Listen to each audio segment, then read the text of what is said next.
Viewers, welcome to my channel. সবাই কেমন আছেন? চলে আসলাম নতুন একটি রেসিপি নিয়ে, ফ্রাইড রাইস। ঝটপট খুবই সামান্য উপকরণ দিয়ে তৈরি করে দেখাবো ফ্রাইড রাইস। আজকে আমি ফ্রিজারে মিক্সড ভেজিটেবল দিয়ে ফ্রাইড রাইসটি তৈরি করে দেখাবো।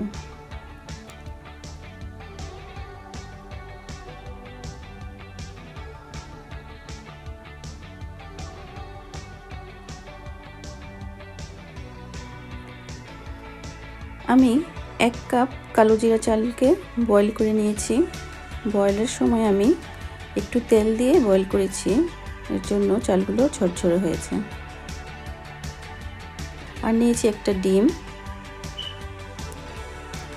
কিছু মিক্সড ভেজিটেবল, অনিয়ন একটু বড় করে পিস করে কাটা, চিলি। একটা হাঁড়িতে আমি এখন 1 টেবিল স্পুন অয়েল দিয়ে দেব।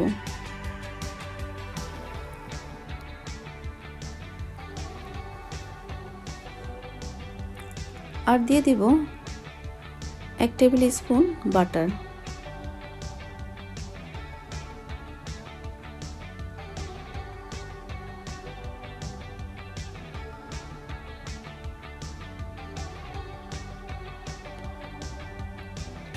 এখন বাটারটা ভালো করে গরম করে নিতে হবে। বাটারটা আমার গরম হয়ে গেছে। এখন আমি অনিয়নগুলো আর চিলি একসাথে দিয়ে দেব। এখানে 3-4টা চিলি দিয়েছি। অনিয়নগুলো আমি হাফ করে ভেজে নিব, মানে আধা ভাজা করে।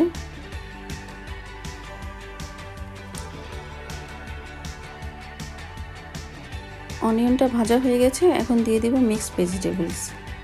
এখানে গাজর, ফুলকপি, বরবটি, মটরশুঁটি সব কিছুই আছে। মিক্সড ভেজিটেবল যেটা প্যাকেটের, সেটা ইউজ করেছি আমি। সবগুলো একটু ভেজে নেব।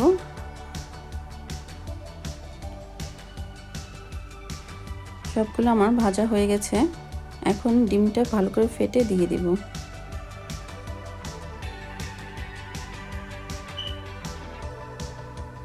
এভাবে ঘন ঘন নেড়ে ডিমটা ভেজে নিব।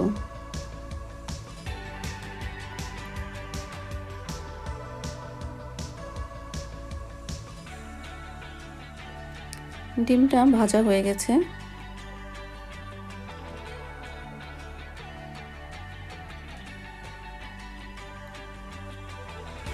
এখন আমি এখানে কয়েকটা সস নিয়ে নেব। কি কি সস নিচ্ছি আমি দেখে দিই।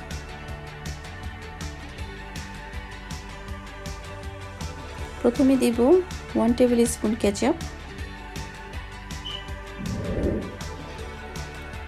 1 tablespoon sweet chilli sauce,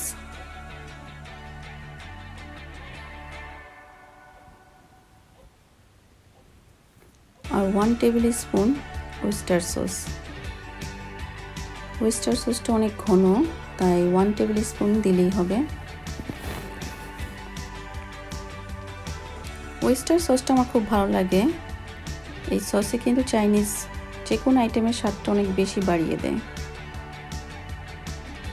আর দিয়ে দিব 2 টেবিল স্পুন সয়া সস।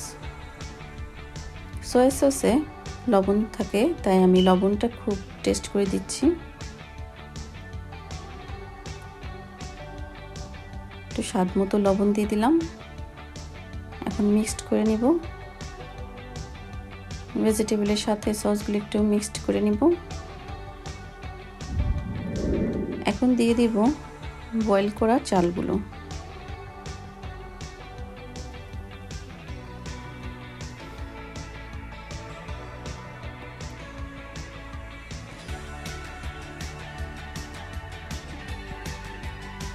চালগুলোতে তেল দিয়ে আর একটু লবণ দিয়ে সিদ্ধ করেছিলাম, তাই খুব ঝরঝরে আছে। চালের সাথে সব কিছু ভালো করে মিক্সড করে নিতে হবে।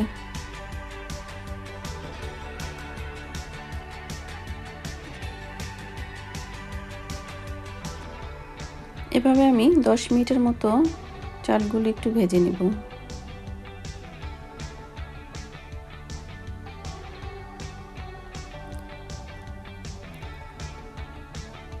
খুব সুন্দর একটা ফ্লেভার আসছে। সব শেষে আমি দিয়ে দিব ব্ল্যাক পেপার। গোলমরিচের গুঁড়োটা দিলে টেস্টটা আরও বেশি বাড়িয়ে দেয়।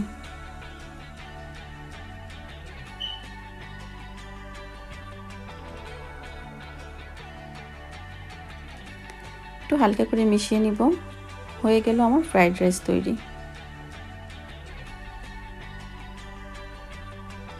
খুবই সুন্দর হয়েছে আমার ফ্রাইড রাইস। আপনারা অবশ্যই একবার ট্রাই করবেন ঘরে ফ্রোজেনের মিক্সড ভেজিটেবল দিয়ে। ভিউয়ার্স, আমার এই ভিডিওটি ভালো লাগলে লাইক আর কমেন্টস করে জানাবেন। আর যারা এখনও সাবস্ক্রাইব করেননি সবাই সাবস্ক্রাইব করে বেল আইকনে প্রেস দিয়ে রাখবেন নেক্সট রেসিপি দেখার জন্য। আবারও মজার কিছু নিয়ে হাজির হব। সবাই ভালো থাকবেন। ধন্যবাদ।